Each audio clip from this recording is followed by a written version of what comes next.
Hi, everybody, and welcome to Heel Heat. My name is George Coles, and on this episode, we're walking in Memphis. The topic of this Walking in Memphis, CWA Wrestling from Memphis, Tennessee, from January 5th, 1985. And if you want to watch the show that I'm reviewing here, there will be a link right down here in the description. Also, there's going to be a link to my good friend Bucky749's page. Check him out, which me and him and his brother are going to be doing something very soon that I'm going to, in the month of July, that I'm going to keep a little secret now. On my shows that I make this weekend, I'll let it out the bag, that project, but for now, we're keeping it a little bit of a secret. And I do believe they've already announced it. I just want to give a little bit of a teaser here. If you want to know before then, check out his channel. With all that being said, we grade everything on a 1 to 5 scale. 1 is the worst, 5 is the best. Let's jump right into it. First match of the show, we have Hot Stuff Eddie Gilbert versus Jameson. I said it before and I'll say it again. I absolutely love Eddie Gilbert. He was one of my favorites in the time that he was alive. He's a guy that I don't think quite gets the credit for just how good and how innovative he really was. He's kind of the guy that brought the Memphis style into Philadelphia with Joel Goodhart and the early days of ECW, and kind of had the prototype for ECW, because a lot of what ECW did was built on the backs of what CWA Memphis Wrestling had done. They just took it a little bit further. Eddie Gilbert's one of the godfathers of that. This was a good match, a good opener. I'm giving this match a 3. The only reason I can't give it more, because it's basically just a squash match. Eddie Gilbert hammers himself over, so not really much there, but still pretty decent. Coming from that, we're going to roll into some clips. First, we get Eddie Gilbert versus Terry Taylor. Gilbert pins him, but his feet are on the ropes, which brings out Jerry the King Lawler, who convinces the ref to restart the match, which then Terry Taylor wins. That leads us to later that night, and these are clips from a Memphis Coliseum show. Later that night, Jerry Lawler against Exotic Adrian Street, where Eddie Gilbert comes out and gets his payback, ends up getting Adrian Street disqualified. Great segment here. I mean, we got three of the biggest stars in the history of Memphis wrestling in Lawler, Street, and Gilbert. Terry Taylor, great wrestler, another guy that kind of gets a bad stink on him because of the Red Rooster gimmick. I'm giving this clip segment itself, I'm giving this a 4. I wish I could have seen the full matches. I mean, like I said, who doesn't want to see Eddie Gilbert versus Terry Taylor, especially at this time? Terry Taylor was very, very good here. And then when he would go on to Mid-South, or in Mid-South, and UWF right around the same time period, both of these guys they were both fantastic there as well. I think Terry Taylor's best work is in Mid-South. And then you got Lawler and Adrian Street. How can you go wrong with either of those guys? Following that, and this show's kind of cool because it does keep some of the error-appropriate commercials in there. They've cut some of them out, but there's some others that last here, which is kind of cool to watch as well. After that, we get one of the most historic segments in the history of Memphis television. If you were a tape trader back in the 80s or early 90s, or someone that read the wrestling magazines or were an insider in wrestling, this next segment is something that people looked for and was very much sought after. It is a This Is Your Life with Eddie Gilbert and Jerry the King Lawler. Basically, Eddie Gilbert is presenting the This Is Your Life, which we've seen later Mick Foley and The Rock do. He's presenting this to Jerry Lawler. Eddie's the heel, Lawler's the face here. And it's based off of an old television show, which I don't know if a lot of people know that now. I mean, it's kind of one of those things. They've tried rehashing the show a few times, but it's one of those things that's kind of fallen back in pop culture. It's not as big of a cultural jumping off point as it has been in the past. So what we get here, first we have a recording of Lawler's first tag team partner, Jim White, basically talking about how Lawler eventually turned on him. Then we get video of Lawler's former manager, Sam Bass, and Jerry Lawler.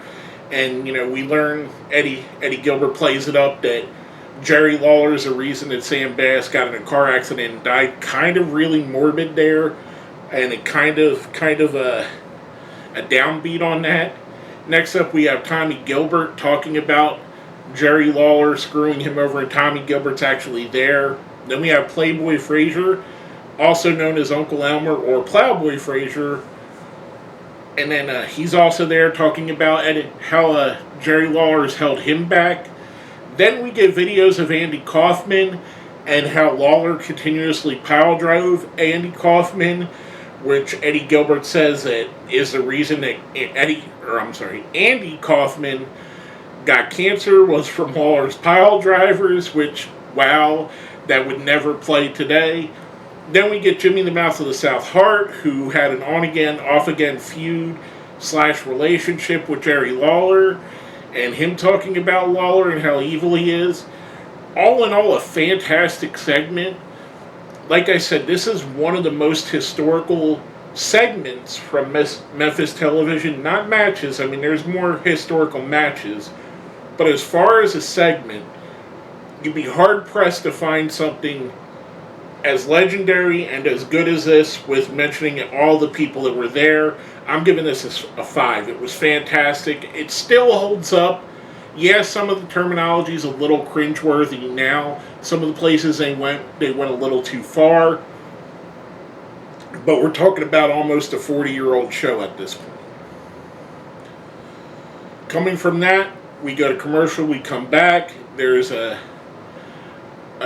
Lawler doing a local promo for a barbed wire match he's going to have with Eddie Gilbert coming up, which leads us into a music video, which were also par for the course of Memphis during this time. They would produce music videos using pop songs of the time.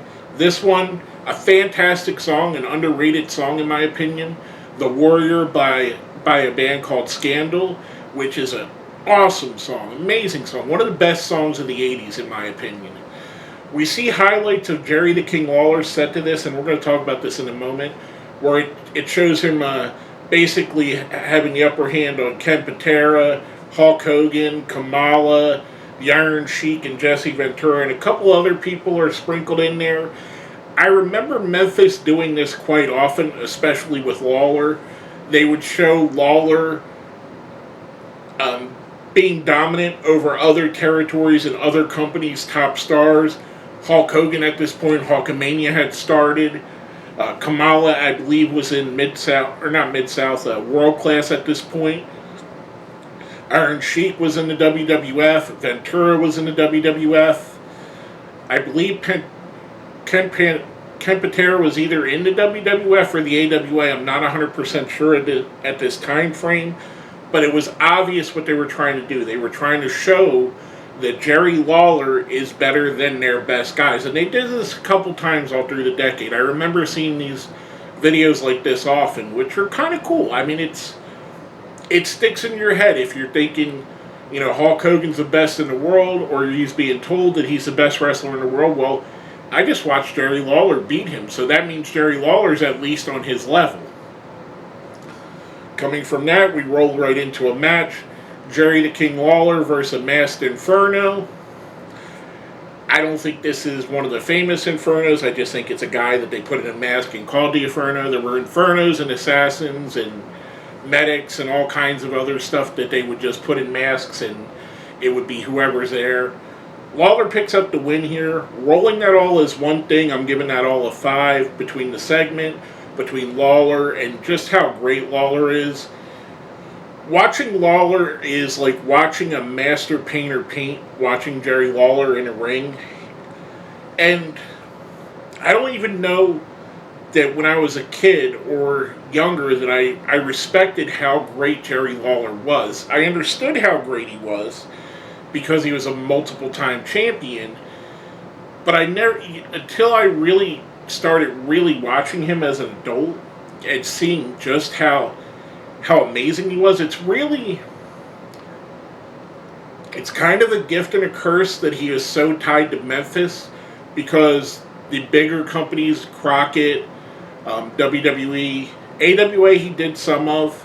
He didn't come to WWE till later in his career. So a lot of his work, it's not on the WWE network. So a lot of people don't really see. They see later Lawler, which is fantastic. Lawler and Bret Hart have a fantastic feud in the WWE. But they don't get to see the best of Lawler, which all happened in Memphis. Which is why, to this day, Jerry Lawler is the king of Memphis. People go crazy for him in that town. Coming from that, we get an interview with Joe Lightfoot, who's about to debut. This is another stereotypic Native American gimmick. They were par for the course for the 70s and 80s. From what I could tell, and I didn't really remember Joe Lightfoot. I mean, maybe he had a great career, maybe he didn't. I don't remember him. He doesn't stand out in my memory. He goes up against I've said this before, the most unfortunately named wrestler in all of wrestling history, Ken Raper. And that's the last time I'm going to say that on this video because I don't want to get demonetized. I know it's his real name, but they could have pronounced it differently, maybe Rapier, or gave him a fake name. This is wrestling. I mean, he could have been Ken Paper or Ken Draper. Ken Draper would have been perfect. It would have been, would have set him off. Alas, I don't think he ever changed it. Lightfoot does pick up the win here. I'm giving this a 3. Again, just another highlighting of Lightfoot. He's a debuting wrestler. They want to put him over strong. So they give him a match against Ken R, who's a solid wrestler and who could get a good match out of him. Next up, we get an interview with Troy Graham in a wheelchair, who is, if you've watched a couple, I think it was either the last Memphis show I did or the one before, Troy Graham is also the Dream Machine. He's doing an interview talking about the Dirty White Boys tag team, and Jimmy Hart comes out, and also Playboy Frazier comes out. Pretty interesting here. I think Troy Graham was with the Nightmares at this point. I might be wrong, and I just watched the video, so I'm probably saying it wrong because I forget if he went to the ring with them or not, but I think he did.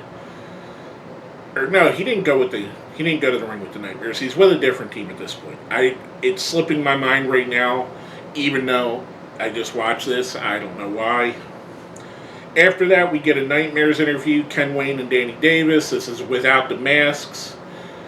They also we bring out Jerry Bryant, who apparently left a match the week before on his tag team partner, so they were obviously starting a heel turn on Jerry Bryant. And we get a match with the Nightmares versus Jerry Bryant and Jesse Owens. As you could guess, in the match, Jesse Owens tries to tag out Bryant. Bryant doesn't want to tag him. Jesse Owens forces a tag. Bryant comes in the ring.